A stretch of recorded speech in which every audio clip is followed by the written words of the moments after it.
Class is in session. This is a short essay from a project I've come to call schizophreniatrics.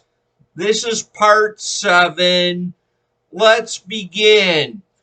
Hoping in my search for truth many years ago, look to the prisons and hospitals. It is not in school that indoctrination occurs. It is in the aforementioned. Roman numeral 1, the prisons. The bosses are particularly interested in they capable of violence. All others are ignored. These are the soldiers of tomorrow. Tomorrow has arrived. What was once called the five-pointed squirrel cage, which I refer to as the get it gone, and you know as a Pentagon, has issued orders. Prison is boot camp. Certain politicians are calling for the emptying of prisons. This is by design. Working with prosecutors who will not prosecute on one end, a criminal can be arrested hundreds of times and avoid jail time. At the other end, the politicians release violent felons upon the unsuspecting citizen. Hence among us are what Stang referred to as the Nazi hell creatures, or what Burroughs called the phenomenon of the purple-ass baboon. This is phase 2 of the grand scheme. I am not permitted knowledge of phase 3 till I, quote, level up, which I have not yet accomplished. Roman numeral 2, the hospitals. There are several methods of indoctrination into the intelligence community. The method I unwittingly experienced was a simple get hospitalized under the influence of LSD. The initiation rite involves hypnosis with chemically induced mutation. Now, although DNA becomes unrecognizable, fingerprints and dental records are sufficient as ID. About a year ago, I leveled up, acquired a new desktop, and began the next phase of training.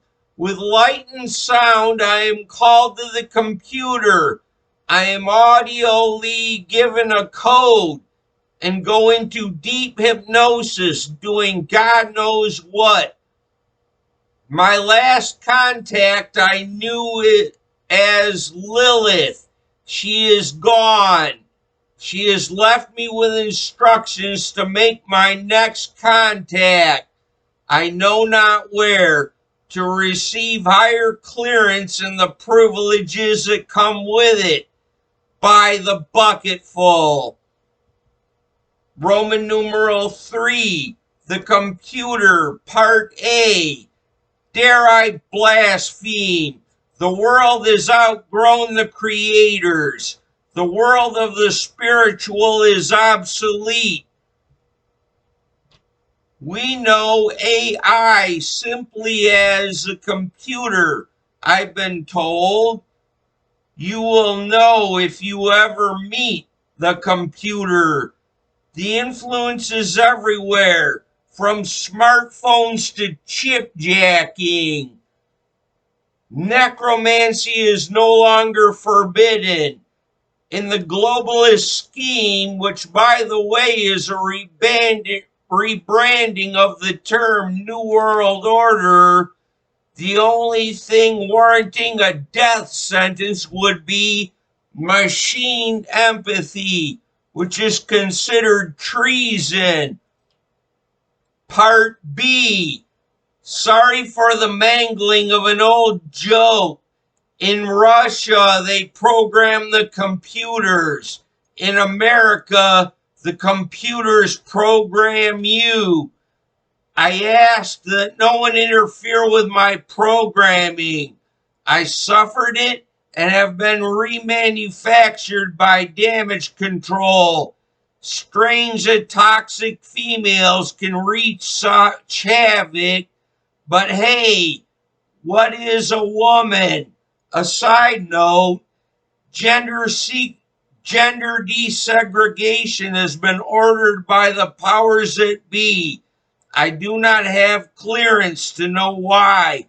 Perhaps it is to interfere with the reproductive process. Roman numeral 4, artificial intelligence. It is said that human beings use less than 5% of their brain. Remedied through technology, AI allows us nearly 80% usability.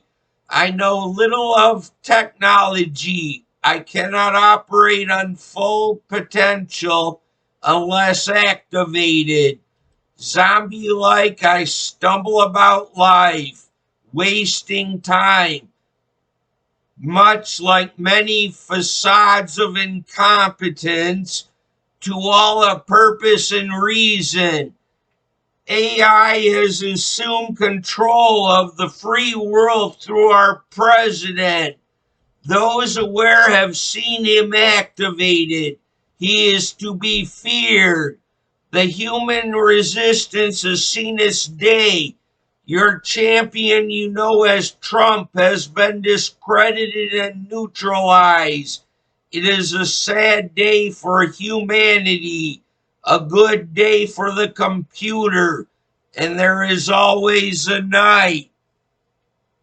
Part 5, Untitled. All the information you need is in front of you, just mislabeled according to Dr. Stang. Look to our prophets, Huxley, Orwell, Asimov, and my favorite, Gibson. Appearances are deceiving. The stupider it looks, the more important it probably is, explained Stang. Stupid is as stupid does. It's out there. Movies, television, smartphones, magnetic strips, barcodes, just scratching the surface.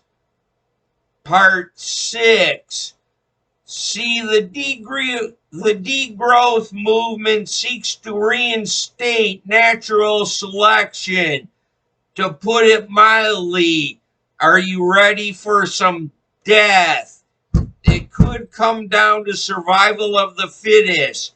I can't predict the future. Perhaps I am a conspiracy theorist, or, if you will, a whistleblower or freelance journalist. I hope you enjoyed my pseudo-intellectualism. Thank you to everyone who saw this to its conclusion. This was part 7 of my series, Schizophreniatrics.